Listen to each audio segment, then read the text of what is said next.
নমস্কার, আমি ব্রততী। আবার হাজির আপনাদের সামনে চেনা মনের অচেনা দিক এই চ্যানেলে। আশা করি সবাই খুব ভালো আছেন, আমিও ভালো আছি। আমরা প্রত্যেক দিন বা প্রত্যেক সময় খুব সমস্যার সম্মুখীন হই। ভালো সময়টা অবশ্য থাকেই, কিন্তু সমস্যার সম্মুখীন আমরা সবাই হই।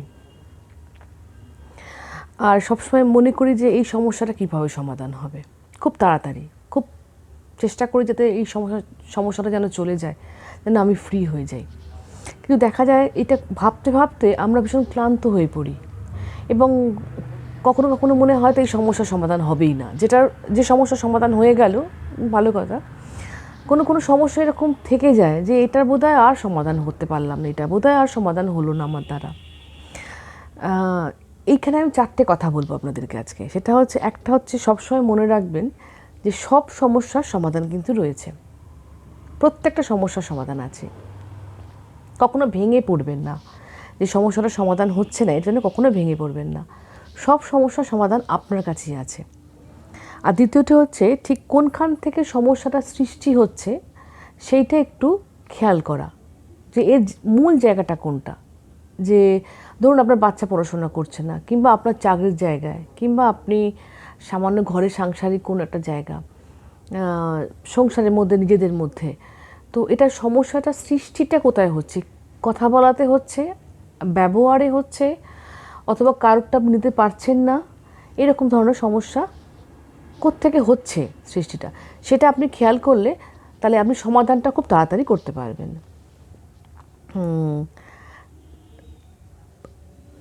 একটু শান্ত মনে, একটু ধীর স্থির হয়ে মনটাকে শান্ত মতো করে রাখলেই আপনি কিন্তু সমস্যাটার যেখান থেকে সৃষ্টি হচ্ছে ওই গোড়াটা ধরতে পারবেন। এবং ধরতে পারলেই বুঝতে পারবেন যে এই সমস্যাটা কিন্তু সমাধান হচ্ছে এইটাই।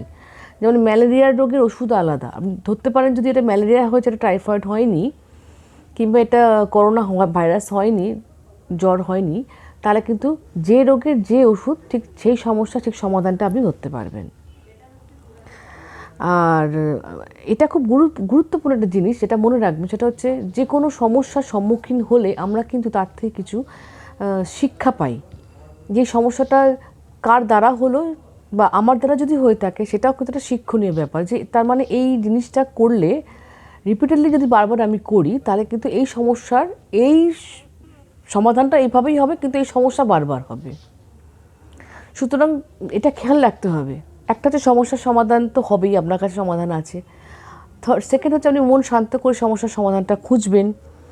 ঠিক কোনখান থেকে সমস্যার সৃষ্টি হচ্ছে সমস্যাটার, সেটা খেয়াল রাখবেন। এবং 4 নম্বর গুরুত্বপূর্ণ হচ্ছে যেটা, এই সমস্যা থেকে আপনি কী কী শিখলেন। নিজেকে কখনো হচ্ছে না, হবে না, পারবো না, পারছি না, এরকম কখনো ভাববেন না। এটা আপনার ক্রমশ আপনার কনফিডেন্স লেভেলটা নামিয়ে দেবে। বরঞ্চ ভাববেন যে হবে, হচ্ছে, কেন পারবো না, হয়তো 2 দিন বাদে হবে, কিন্তু হবে নিশ্চয়ই। আমি একটা কথা বলি, স্বামী রামা বলেছেন যে আপনার মনের প্রফুল্লতাই হলো আপনার সুস্বাস্থ্যের সবচেয়ে ভালো বন্ধু। স্বামী রামা এরকম বলেছেন, একদম ঠিক কথা। আপনি যখন আপনার মন যখন প্রফুল্ল থাকবে, ভালো থাকবে, এবং সবচেয়ে বড় কথা, কোনো